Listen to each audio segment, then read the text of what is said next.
Hello, everyone, and welcome back to Revisited. This is a fun little series that we're going to be doing. For the next few weeks, we're going to be doing the Dark Knight trilogy for no particular reason other than I like those movies. Is it Revisited, bringing back the segment if we've never done it before? No. Welcome to a new series. Welcome to a new series, everyone. And as you can see, we're not alone. You guys know Hannah, but a newcomer. Please give the introduction. This is my girlfriend, Morgan. Hello. I'm very excited to be on. I'm a big fan.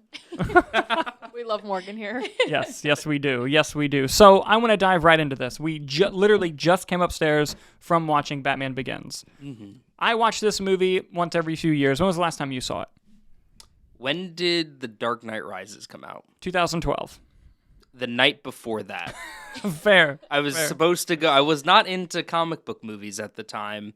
And my aunt and my older brother were going to go see it. And I said, well, I want to go see it. And they said, well, have you seen the other two? Which is something I would say now to people. And I said, no. So I drove over to Walmart and bought Batman Begins and The Dark Knight, because that's what you had to do in 2012. Hey. And I fair. binged watched that and The Dark Knight back to back. I was up till like 2 a.m. and then it was like a 10 a.m. showing for Dark Knight Rises, so I was tired. Yeah, that's fair. That's fair. Yeah. What about you? When's the last time you watched this? I think COVID. Yes, because we were. did the Yep. then that was because we did the Nolan binge. Yeah, we did a whole. We watched every Right. single Nolan movie in order. I think. Yeah. I think we did by release order, which was very cool. But I had seen Batman Begins before. But that was the last time since actually seeing all of them. Dark Knight and Rise 2 was COVID. Okay, and Morgan, I believe, if I'm not mistaken, this was your first time watching the film. This was my first time watching the film. This was actually my first time, other than The Flash, seeing anything with Batman in it. Ooh, okay. I didn't realize that this whole Yeah. time. It kind of it hurt that Batman was the first that she had to see of like old Keaton and Affleck and spoilers Clooney. Yeah. But hey, listen. Thank you for watching with us. We're happy to introduce you to this side of pop culture. Let's get into Batman Begins. Was the last time when you did the COVID? Was our time the same? Yeah, I think it was. I don't think anyone. Yeah, I think it was. Okay. Yeah, I mean, I it's a watched. gamble for you. You could have tossed it on a Thursday. You could have watched it yesterday. I could have. You know, you never know. You never know. When you look at my 4K, some I watched yesterday, some I've never watched. It's just an unethical like my mix. actual comic book collection. Yes, exactly. That's completely fair. But Batman Begins, this was the first in the Christopher Nolan directed trilogy of the Batman films that he made for Warner Brothers, and it really kind of kickstarted DC movies back at WB after the disastrous performance of Batman and Robin, and it really kind of put them on a path to reign supreme, because the Avengers and Dark Knight Rises came out in the same year. So right as Marvel was taking off, DC was just wrapping up their trilogy. So before that, though, they were kind of on par with one another just with this trilogy alone. And you see the beginnings of the world building here. You see a lot of different things. But first off, I'm going to go to you first, Morgan. This being not only like your first time watching the movie, but really your first introduction to the origin of Batman. What did you find interesting about the story, and what were your overall thoughts on the movie? Overall, I really, really enjoyed it. I had no idea about like any of the origin of Batman, like where he came from. I think they kind of talked about it in The Flash a little bit, like his parents died. That was really it. So we had just been watching Madam Web, and I was expecting in that first scene for a bat to bite Batman. And that did not happen. So I was a little surprised by that. But I really liked the whole like ninja scene, him like training, his like love for Gotham and everything. I thought was really cool. Yeah. So like you knew the parents were gonna be dying, but you didn't know like the alleyway. You didn't know like just straight up just murdered in cold blood. Yeah. Gotcha. Yeah. Okay. Yeah. That was basically all Quite shocking. Yeah. I had known. Yeah, for people seeing it when it came out, like everyone knows, like Batman's parents are going to die, they're going to get shot. But, you know, if you watch it with preconceived notions of Batman, the moment that his father opens the pearls and says, like, your mom's going to like these, right? You're like, like the pearls, both in the comics and movies, are very synonymous with the imagery of her being shot and the pearls flying everywhere. Mm-hmm. So that was kind of like an Easter egg for fans of like, oh, it's about to happen. Like, they're going to get shot. Yeah. Gotcha. And them seeing an opera was a bit of a change. It happens. There's so many different versions of the origin, where they're watching a movie or they're watching an opera or whatever they're doing. This was also, they kind of really dove into the League of Shadows here. And in the comics, they're originally called the League of Assassins. And I think the reason they changed it is because they wanted Batman to go on that path of not wanting to kill. And in order to do that, you have to have this moment in the movie where he's asked to kill somebody. And if you're working with someone called the League of Assassins, that seems pretty like what you're going to do. Yeah. And so I think that change was kind of necessary for that. But structurally, for you guys, was there anything different upon this rewatch, or anything that you had picked up on with either, whether it be Nolan as a filmmaker or Batman as a character, that stood out to you differently this time? I would say I picked up this next time around the use of miniatures more. Okay. The first time watching through, and even before we went on that Nolan run, I was aware of like Nolan.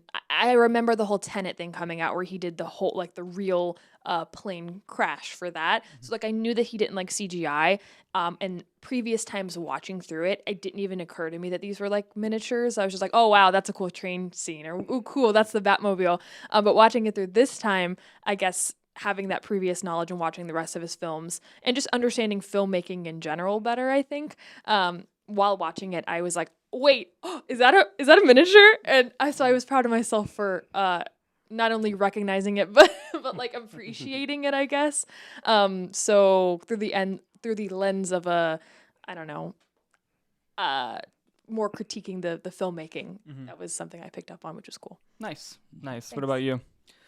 It just sort of more got me thinking about the greater Batman lore, and how a lot of iterations, this is the only iteration of a live action Batman that really delves into the League of Shadows Assassins with the Ra's al Ghul storyline, which is a big part of his origin in a majority of the comics. And I feel like you can't do that storyline, even though it's a cool origin, without then doing the whole Ra's al Ghul bad guy. Yeah. So, and that kind of just eats up your first Batman movie all the time. So it makes sense that a lot of the ones are just like, rich boy gets buff. Yeah. But like assassin ninja Batman is just so much cooler. Mm-hmm. And I wish there was a way to integrate that without feeling the need to spiral down that storyline. But it's just interesting to watch now. And like post Interstellar, Interception, just some of Nolan's early works, because you do pick up, like you said, like the miniatures and everything that's going to become synonymous with Nolan, as well as a lot of stuff, synonymous with Batman as a character himself, that they kind of, it feels very forced now in retrospect, like, the whole Rachel, Katie Holmes' character saying the line about, Bruce Wayne is the mask that you wear and all that stuff. And later iterations of Batman do play into that. So I'm like, wow, they really felt the need to say that. But then remembering, okay, well, a Batman movie hadn't been made in 15, 20 years. Yeah.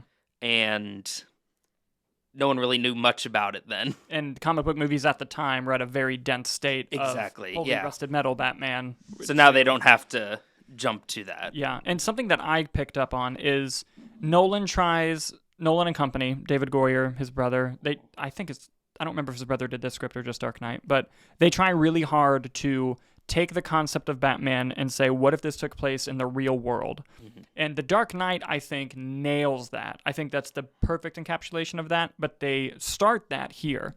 But I almost feel like part of them, there was still that part of their brain, and not even necessarily in a bad way, but there's still part of their brain, but like, this is a comic book movie, though. Mm-hmm. So there are a couple things that happen in the movie that you wouldn't think, when you think Nolan Batman, you don't think of. Like, Scarecrow lighting Batman on fire and saying, you need to lighten up. Like, you don't think of that when you think of like Christopher Nolan Batman movie. You don't think about stuff like that happening.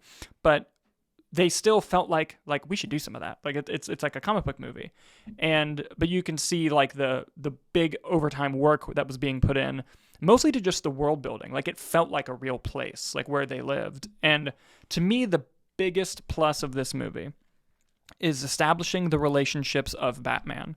Meaning, I buy him and Alfred, I buy him and Lucius, and I buy him and Gordon right away. And I think, especially knowing Batman and the boys. Yes. And I think like we're knowing where the trilogy goes, those relationships are so important to establish, and you really feel them in the film, especially Gordon, like when he's a kid and he puts the coat over him. Like you can tell, like, I buy, like, oh, that's why he goes back to Gordon when he's an adult, because he remembers that, and like he remembers being able to like trust him. And I think the movie really nails that big time. Oh, good. No, you go. Oh, I think one of my favorite dynamics is very much it almost feels like a video game in a way, where you have now completed this mission. So what do we get? Okay, Batman gets to upgrade his Batcave, right? Lucius has unlocked CEO power, or COO, I forgot what they make him, right? Alfred just being a boy, right? And then Gordon becomes lieutenant. Yeah. It's like everyone just unlocked all these power-ups. Rachel's going to move up in the DA, which we see in the next movie, but there is a power vacuum there, spoilers. Yeah. But it was interesting, like, just how much, like, ability unlocking it felt like just occurred, and you're like, all right, let's see what happens. Yeah, like, they almost had, like, a roadmap of, like, all right, well, eventually, Gordon's got to become commissioner. Yeah. But what if he's a deputy here, but at the end he'll be lieutenant, so, like, we're one step closer to commissioner. And then I also love how just having the movie kind of take place in a real-world setting, they were like, we should explain a lot. Like, how about the ears? Why the fucking ears? And then, like, you see him, like, struggle with the hearing piece, and he's like, God damn it. Oh, look at this. If I put it up here, it's fine. And one looks weird. Let me just throw another bad boy up there, and now we got two. Now we're good. And it's just like the first time he goes out, he's in, like, a makeshift suit, and he still gets his shit rocked when he tries to jump from buildings, and he's like, it's not exactly where it needs to be. And they continue on. Yeah. Question for you, Morgan. Yes. As someone who's like recently gotten into movie watching and is like seeing a lot of comic book movies, whether it be from Marvel or DC, seeing a movie like this with the context of when it was made and what had come before it, what were things you noticed differently about this movie now versus like movies you see, like you just mentioned Madam Web, like kind of something like that. Like what's kind of the difference that you see in terms of them? Quality. Oh man. Man. It's a hard question. I threw her a hard question. It's... I think this, like, going back to like the origin you said, like, of Batman, like we had just seen Madam Web, and I'm still confused about Madam Web and like her whole origin and everything. And I felt like they did like the storytelling of Batman really well in this first one. Like you said, it was like really believable, where I'm like, oh, that makes sense. Actually, that makes a lot of sense too, like him coming from money and stuff. Before it was just like, oh yeah, this guy's a bat. Or in my head, that's what it was. Yeah, but now it's like, oh yeah, Some he has lunatic. like, he has all this money. He can buy like that nice car. He has the material to like fly and stuff. So I bought into that, and I appreciated like the more of the understanding of like where he came from versus some of the newer ones. Like Flash, I feel like you got a little bit of that. Madam Web, you didn't. And some of the other ones, I still feel like I felt like I had more of a connection with Batman in this movie we just watched versus some of the later ones. Yeah, and I also think his relationship with Rachel helps that as well, where like you buy this friendship. Like I love that for his birthday, she gives him back the thing they found when they were kids. A little arrowhead. Yeah. And go ahead. But to me, I don't like that dynamic, because I think to me it was a chemistry issue, and I think also just a lot of working through the kinks of the sort of cheesy wooden dialogue that they give a lot to Rachel. Yeah. And it's not to knock Katie Holmes as an actress. Yeah. But I feel like I didn't really feel a lot of chemistry between them. So then I feel like pairing that with sort of the basic friendship, relationship dialogue that you get in these movies, to me, like, that is sort of the weakest thread throughout the movie. I agree, because to me, I think platonically they worked well. Yeah. But whenever they would try to up that and kind of dive into that, it doesn't work. And I do think the chemistry issue, with the benefit of hindsight, the chemistry issue does get solved in The Dark Knight, because I think Maggie Gyllenhaal is just much more suitable in the role than Katie Holmes. Not to knock on Katie Holmes, she's great. Well, and it's not even to knock on the chemistry of, Christian Bale and Katie Holmes. It's more of just, I feel like as the character of Rachel, it felt miscast. Mm-hmm. Where I think they resolved that with Maggie Gyllenhaal. Yeah. And so Christian Bale as Batman, what did you think of him and his performance? I thought he was really great. I don't think I've seen him. We were talking about this in anything else, really. Mm-hmm. And they like showed him in the first scene, and I was like, that's not really what I pictured Batman to be like. And then you'd said like it took a while for him to like actually get in the Batman suit. Mm-hmm. But then like his character does like kind of take that change a little bit of like becoming Batman, and then he puts on the suit, and then I can't imagine anyone else playing it. Yeah. But it's also the first real Incorrect. Batman. Ben Affleck. No, But I thought he was really good. yeah, and going back to what you said of him, like him becoming Batman, I like that the filmmakers kind of made it a point to like, kind of like how Warner Brothers needs to earn a Batman movie. Like, we need to earn the moment he has the suit on. Mm-hmm. Like, it's not just, let's not take for benefit, like we can start the movie with him in the outfit. Like, let's get to a point where the movie is good enough and the audience likes it enough to where like when we put the suit on, it's like a hell yeah moment instead of a finally. Because if you say finally, you're in trouble. I think that speaks to a greater issue with just a lot of comic book movies lately, is feeling this need to earn something. You see that a lot too with, I guess more specifically, like a lot of the TV shows. The characters need to earn the suit at the end. We've heard rumors that, with them filming the new Daredevil Born Again series, that the suit didn't appear in like the first 5 episodes. Yeah. And they're not to say that can't be good. I don't think he has the suit at all in the first season of Daredevil. But he's been Daredevil for 10 years. But he's been Daredevil. Yeah. We don't need to earn it back. Madam Web didn't need to earn her blindness and crippledness. Disability. Yeah. Her paralyzation, which was a very, it's like it's like, okay, Batman earning the suit. Great. We were on this journey. Mm-hmm. Why do I need to earn this? Yeah. And it also goes back to, I just know from when I was a kid, I like consumed behind the scenes on DVDs, and I had this DVD, and Christopher Nolan did an interview where he was like, yeah, Warner Brothers wasn't thrilled about him not wearing the suit for a long time, but I was like, what's the best movie you guys have ever made DC wise? And they were like, probably the first Superman movie. And they're like, yeah, he doesn't wear the outfit for like an hour in that movie. Because like structurally, surprisingly, it doesn't seem like it. If you've seen the original 1978 Superman movie, structurally, they're very similar to Batman Begins. Of where he starts, you see the origin, it goes through him as a kid, it goes through where he's at now, and then Superman, and, doesn't get the suit for quite some time. And I feel like a lot of filmmakers surprisingly go back to that 1978 Superman movie as like the standard for story structure, which I think is interesting. But it'd be interesting to see what like James Gunn does with that expectation, because a lot of what we know about the movie is that Superman is coming into a place where superheroes, super abled people, however they want to structure it, exist already. We've seen all the castings for that, so it's interesting to see if Superman then has to get the suit or if he's coming in just full-fledged ready to party. Yeah. And also going back to the idea of like earning and not earning, I think that was a big point of the DCEU's being critical of the DCEU, which I enjoy despite some of its flaws. And meddling, God, the meddling. Some flaws. Yeah. But like they didn't earn a lot of their storytelling. At least that's how it came across. Given, when you're the filmmaker and the studio says, hey, we need that Avengers money, I need you to put the Justice League at the end of this Batman Superman movie. You got to do the best you can with what you have. But, the death of Superman storyline that they eventually do, a lot of people would argue was not earned when it happened. And, if their second universe movie. Yeah. And if you build up to that, it's one thing.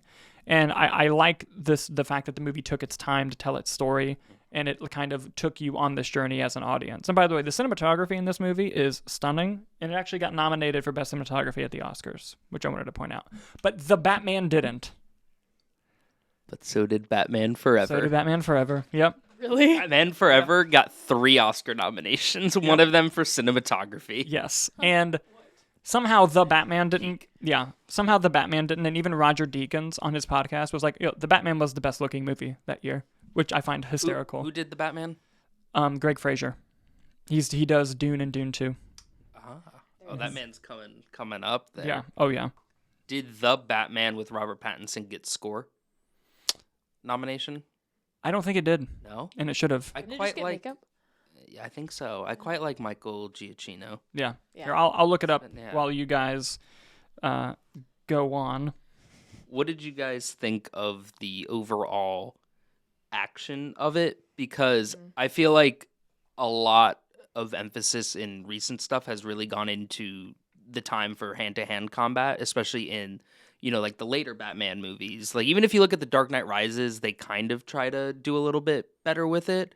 But, when you look at things like Robert Pattinson's Batman, the warehouse scene in BVS, the hand-to-hand combat with Batman is up there. What did you think of this one with all the sword fighting and all that jazz? Just to interrupt, the Batman got 3 Oscar nominations for makeup, sound, and visual effects, so no score either. And no score for Hans Zimmer in any of these, I don't think. Oh, wow. It's a crime. That is a crime. Yeah.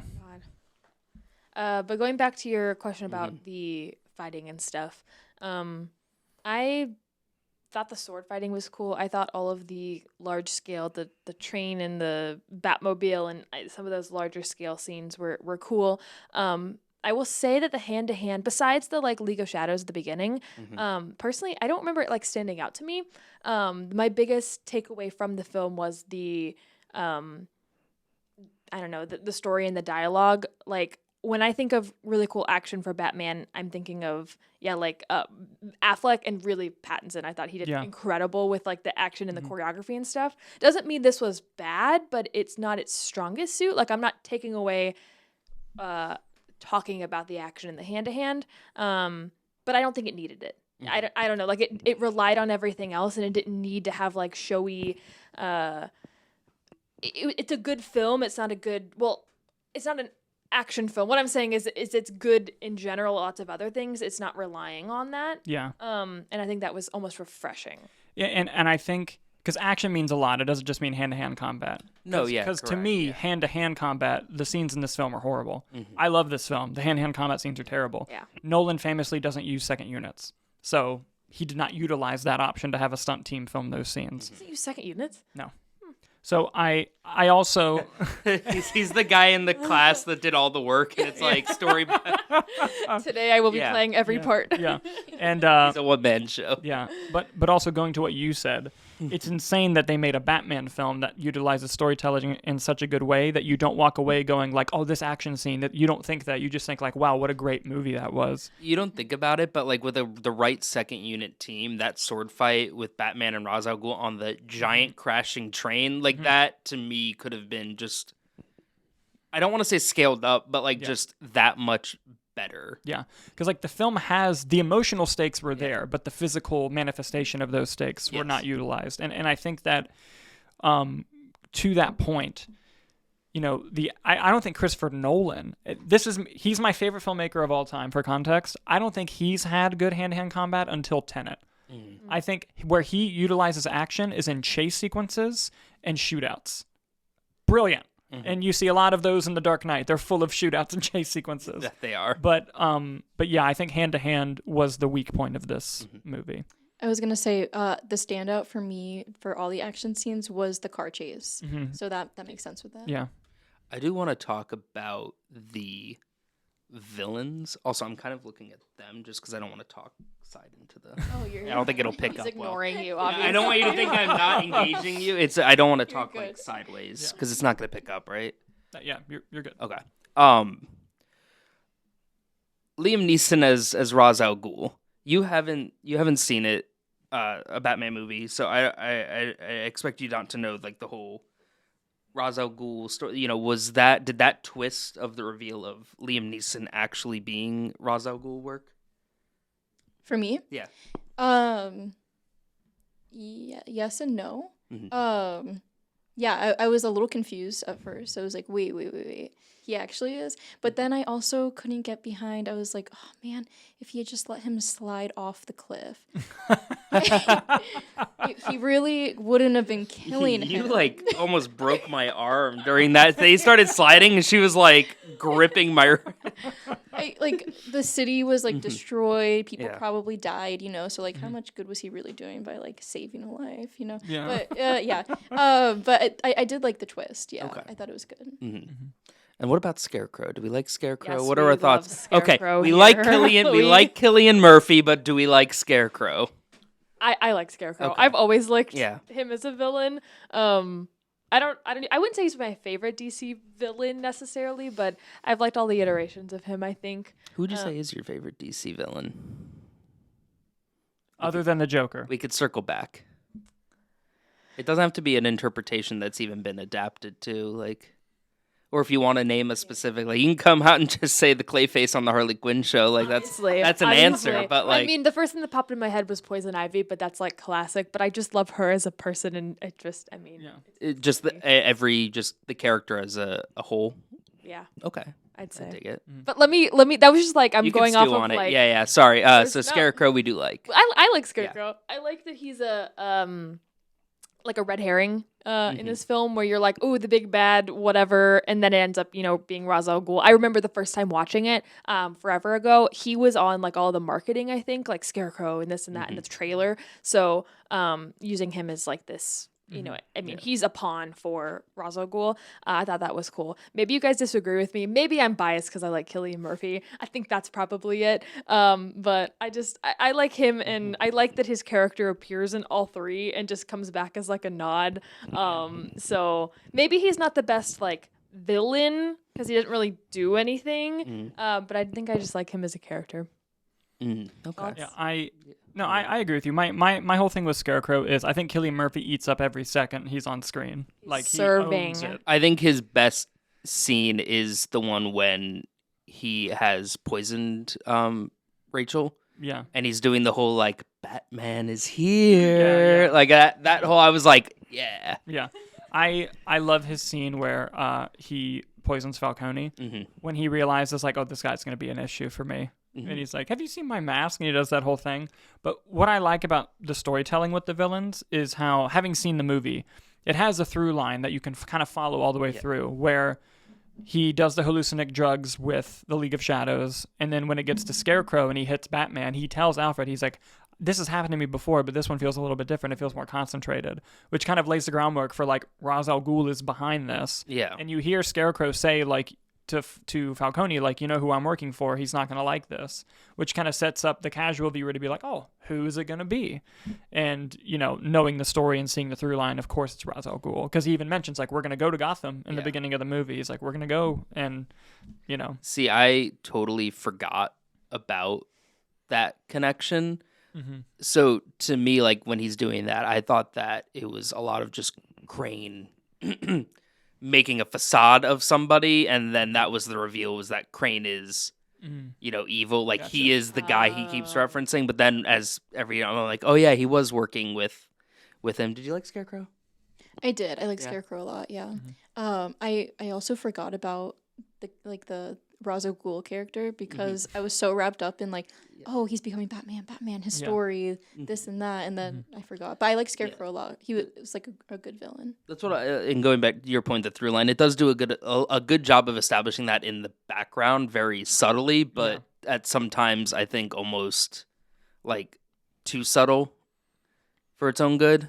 But I think that I like Scarecrow. I think my comic book brain can't process like Scarecrow working for Ra's al Ghul. Like it feels very, which I think might be to the movie's benefit, because then you're not expecting sort of, that connection. But I think the effects and how they handled the nightmare fear stuff, I think that to me is where the movie feels sort of dated, or like the more interesting creative choice, where I'm like, I think now I know Nolan doesn't like necessarily like over the top VFX, which makes sense, but like I feel like that's where you could integrate some more different portrayals of it. Yeah, and I think it leaves a lot to be desired in terms of like as a comic book fan, like Scarecrow could hold his own movie, and I'd love to see him like kind of on his own. Yeah. But with the benefit of hindsight, and I won't spoil it for Morgan, I think him working for Ra's al Ghul worked a lot better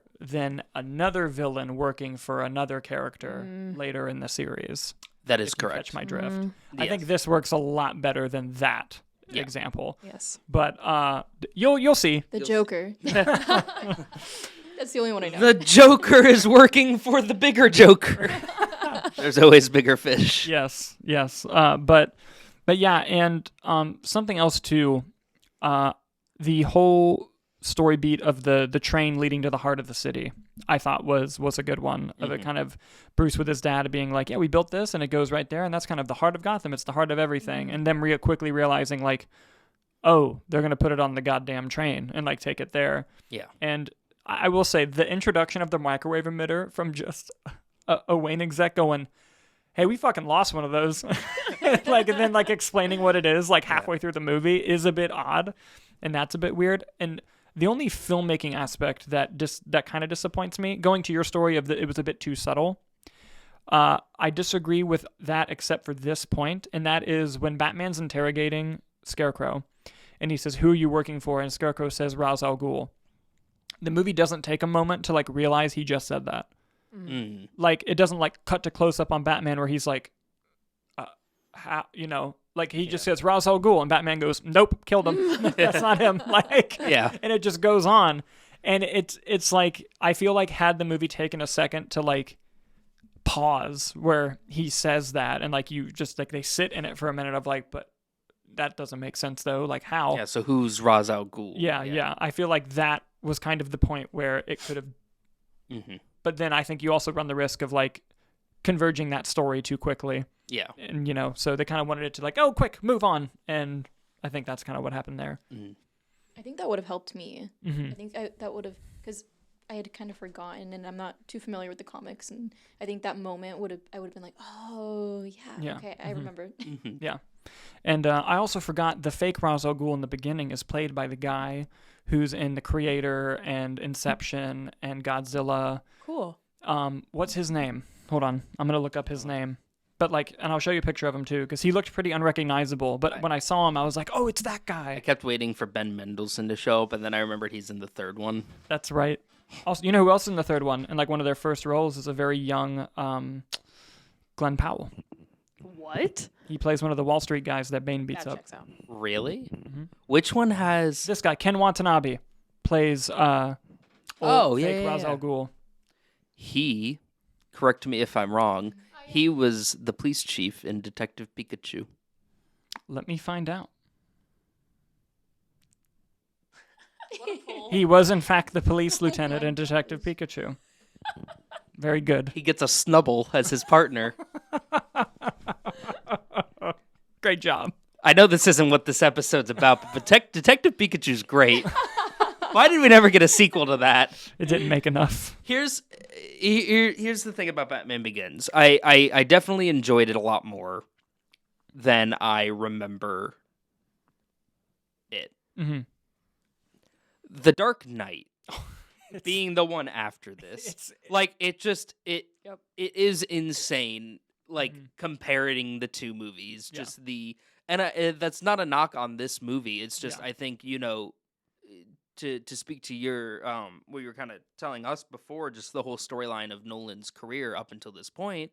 He had made a short film that got well received. He made Memento, you said. He did Following, which was like a 70-minute IFC movie. Then he did Memento on his own, and then Warner Brothers hired him to do Insomnia, and then he did this. Batman. So like it's a very big, thread, and then this was his first like big time. That's what I mean. So it's film, great, and then he did The Prestige, which is my favorite Nolan movie. And then The Dark Knight. So just that jump between those movies, and then Batman Begins and The Dark Knight probably came out 3 years? 3 years apart, and just the technical ability that happened in just 3 years' time is just insane to see, which in hindsight just makes this different. And time is what's really interesting with this movie, because for a period of 3 years, this was the best Batman movie ever made, especially coming off of Batman and Robin. But then, like you said, you get Prestige, you get Dark. First of all, this run, Batman Begins, Prestige, Dark Knight, Inception, Dark Knight Rises, Interstellar. My God, first of all. Okay, I don't want to include Dark Knight Rises in that. Okay, but I get the point. But here's the thing: when Dark Knight Rises is arguably your weakest movie, that's still a good movie, So it's like and I think going back to time though, I think that's why Dark Knight Rises feels more disappointing because you got Prestige Dark Knight Inception, then you got Dark Knight Rises. There was already after Batman Begins that was a very good solid movie, but there also is Up. Yeah, there's Up. You hit Dark Knight and you're like, we're pretty close to the peak here. And then I just think that whatever movie he made after that was just destined to not be as good as Dark Knight Rises in terms of a Batman movie. That third Batman movie had way too much riding on it, which I think is where it does buckle under that pressure of it. And I feel like that, I don't know this, but just given Warner Brothers' history of meddling, I wouldn't be surprised if they, put more fingers into that pot just off of the pressure of how well The Dark Knight was received. Yes, and I cannot wait to get into Dark Knight and Dark Knight Rises. Yes. Dark Knight's going to be a long episode. Can I tell you, I'm so excited for you to watch Dark Knight. I'm so excited about it. It's so rare that I get to watch it with someone who's never seen it. Oh, I'm so excited. I am very excited. You guys, the way you guys talk about it, I'm like so good. I hope we haven't oversold it, but I don't think you can. It's impossible. Yeah. I saw that movie. That movie came out when I was 12. That movie, I saw it 2 times in theaters just because no one else would take me. I wanted to go a lot more. It was the first movie I ever saw in IMAX, was The Dark Knight. By the way, it came out the same year as Iron Man. So on a Marvel DC side, it's very interesting, the trajectories of where they go.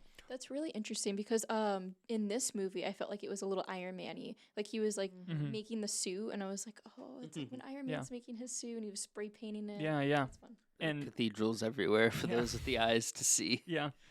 And but yeah, I'm really excited to get into Dark Knight. Really excited to get into Dark Knight Rises. Final thoughts from you guys about Batman Begins. I loved it, and I am very, very excited to finish the trilogy.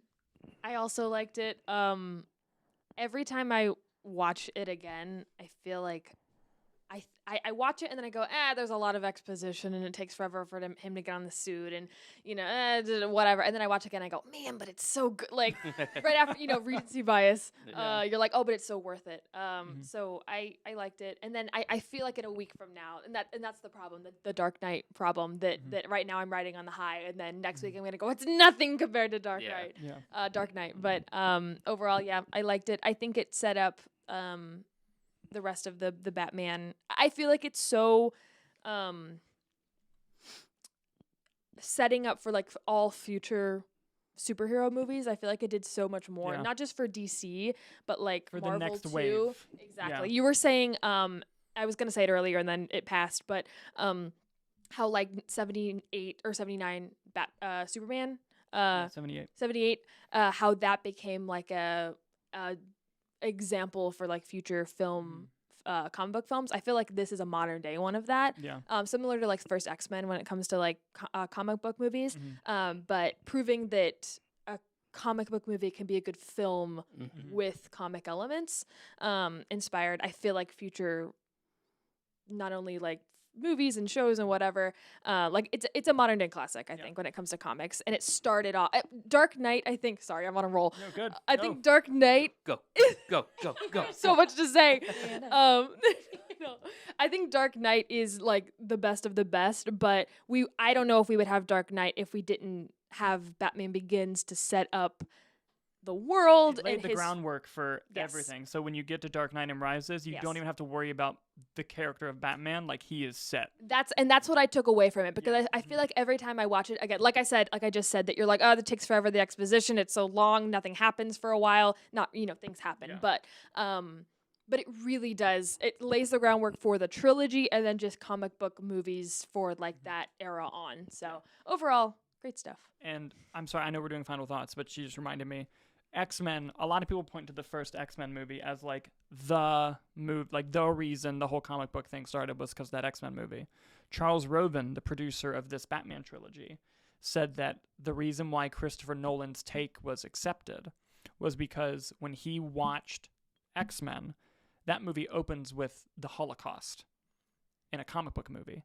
And when he and people at Warner Brothers and around watched that, they were like, oh, you can do that in comic book movies. And like that was a big deal. So Chris Nolan coming in just 5 years, developing was probably just 3 years after that, saying like, I want to make this more realistic and down to earth. Like, he remembers, well, they can do the Holocaust. I'm sure we can do that. So like it all connects. I'm sure we can together. make it in Chicago. Yeah, for sure. I'll give my final thoughts as better than I remember. And a question for Hannah, is Poison Ivy the final answer? This I don't know why this is in my brain. I'm going on no thoughts, just vibes here. No, vibe all the time. Vibe all the time. My first thought was Poison Ivy because she is an icon and incredible in every iteration. Like, correct. of course. And I don't know why this is sticking in my brain because I didn't love the movie, and you're gonna hate me for this, but I do think I love Danny DeVito's Penguin. I love Batman Returns. What are you talking about? No, I know you love it. I don't love it. I see. I don't love it, and I remember I follow. told you that. You were like, I'm so excited for you to watch Michael Keaton, and I was like, ooh. Yeah. It's the films are fine, but I just like the Nolan and the Pattinson and the Affleck more. Yeah. But I love Danny DeVito's Penguin. Danny DeVito's Penguin. He's an icon. He's scary. He is scary. I love him. Those are Tim Burton movies. Yes. Through and through. Oh no. Morgan's not the biggest Tim Burton fan. Oh, she's gonna hate the Penguin. Yes, That's she going is. to be her least favorite I know. character. He's so weird looking and Yeah. so weird, and he Wait, waddles. Who's your favorite 'Cause Nick DC? likes him, so. Is it Joker? If we're not doing We Joker, can't say Joker. If we're not doing I Joker, think if we're not doing Joker, I think my favorite DC villain from a movie or just like from the pantheon of just stories. across, just whatever be it, any iteration, yeah. So you would say, but if you want to narrow it down, so you're going Poison Ivy as a general, Danny DeVito if you're going for a specific. Yeah, I thought I had to pick a specific. Or Oh no, you like, know, just the general vibe of it. Sure, Alright. I'll go with that. I'll give that. This may be a cop-out answer, Okay. but I mean it. I love Lex Luthor, Mm-hmm. and I don't think we've gotten... Don't get me wrong, I love Gene Hackman as Lex Luthor, but he's very obsessed with real estate. I thought that Jesse Eisenberg was a bold take. It wasn't for me. I think that if we get the Lex Luthor that has the potential, basically just like what if Elon Musk was as smart as he thinks he is, I think then you have potential for an amazing villain. Like how the Joker in The Dark Knight is how smart he is how smart Lex Luthor is, except he's not as theatrical. He has money and power, but he has that manipulative side. And I think going into Superman Legacy, I'm hoping that James Gunn and like the Nicholas Hoult Lex Luthor, I'm hoping that we get that side. You like Nicholas Hoult as an actor, so lot. do you feel that he can pull out that 1 portrayal, I million, guess? 1 million %. Yes. Man's got range. Yes, he does. Do you have a favorite? I know this is your first Batman, so that might be we can do this at the end. What is the question? Favorite DC DC villain. villain? So you get Guys, the only other DC I've seen is Shazam and Flash. Flash. All right, oh, so wait, our- no, I also saw Black Adam. Black Adam. All right, Oh, so our I love option- Black Adam. Our options I are. sneak out. I mean, The Rock. Anti-hero. In the comics, he's a villain. he's a hero in the movie. In the comics, he's a villain. Yeah. So I'll accept Black Adam. Yeah. Yes, that's. I my mean, answer. based That's on your answer? based on the everything that you would have seen. So you have General Zod from Man of Steel. Yeah. You have General Zod from The Flash. You have The Flash from The Flash. Yeah. And you get Ezra Miller in real life. you have Ezra Miller in real life, and you have the Devil from From the Black Adam, just the Devil. Yeah. And I guess Scarecrow and Ra's al Ghul now too. Mm-hmm. I'll accept Black Adam. I'm gonna go with Black Adam. All right. Yeah, that's my answer. I like it. Final answer.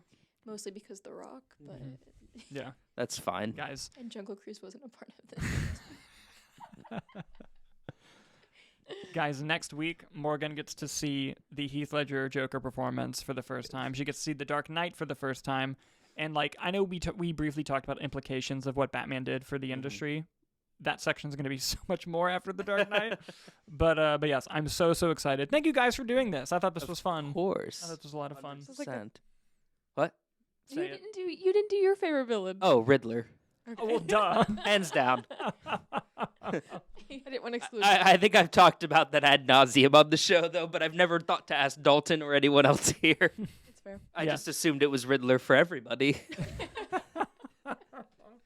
Oh, you're gonna hate Jim Carrey's Riddler. No, Oh, no. Do you want actually, you'll hate both iterations of the Riddler. Yeah. Do you want to know what I'm most excited about? She has no idea Harvey Dent's storyline, right? I don't think so. You don't know Harvey Dent, right? No. This Oh, is like boy. a time machine or Yeah. something. Yes. This feels Like, great. I know you've talked about like wanting to Yeah. watch it with her, like someone you've Yeah. never seen it before, but you're right. Like it's so crazy that you don't know Harvey Dent, you don't Yeah. know Joker really, or like his anything. Like that's Like even just outside of like Crazy. just the general lore, like I watched the movie and I'm like, oh, Harvey Dent's in this. right. Yeah. Same. Yeah, I don't want to spoil anything. Yeah, but it's Don't. like Because listen, if No, you, yeah, if yeah. you don't know, like you thought she grabbed your arm for the no, the that's cliff. what. But that's what I mean. Like it's like wild, just like stuff like that. It's like okay, I know this. This is probably where we're going. Yeah.